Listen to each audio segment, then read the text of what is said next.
Mymensingh returning অফিসারের কার্যালয়ে মনোনয়নপত্র দাখিল করেছেন প্রার্থীরা।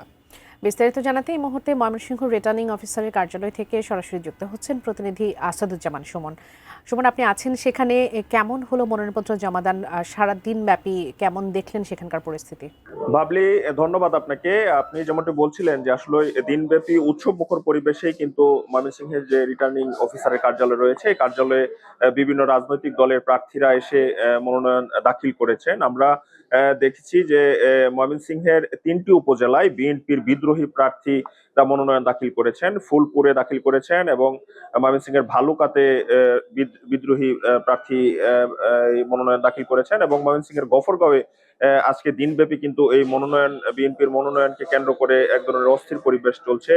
প্রায় ১২ ঘন্টা ধরে ঢাকা ময়মনসিংহ মহাসড়কে রেলপথ অবরোধ রয়েছে। সেখানেও কিন্তু আমরা জেনেছি যে বিএনপির একজন বিদ্রোহী প্রার্থী সেখানে নির্বাচন করবে ঘোষণা দিয়ে তিনি মনোনয়ন পত্র দাখিল করেছেন।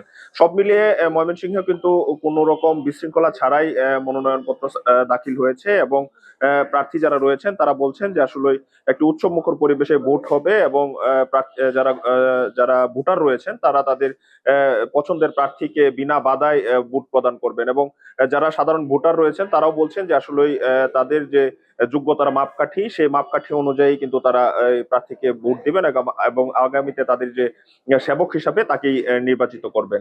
তারা বলছেন যে সৎ, যোগ্য এবং যে যাকে নির্বাচন করলে এলাকার মানুষ শান্তি থাকবে, চাঁদাবাজ মুক্ত থাকবে এবং এলাকার উন্নয়ন হবে সেসব প্রার্থীকে কিন্তু প্রার্থীরা ভোট দিবেন। সব মিলিয়ে ময়মনসিংহে একটি উৎসব মুখর পরিবেশে ভোট হবে এমনটি কিন্তু গ্রামের যে চাষচল গুলো রয়েছে সেই চাষচল গুলো এখন যে নির্বাচনের আমেজ সেটি বইছে। তো ময়মনসিংহ থেকে এই ছিল আমার কাছে বাবলি নির্বাচনের যে এই মনোনয়নপত্র দাখিল সেটির সবশেষ খবরাখবর।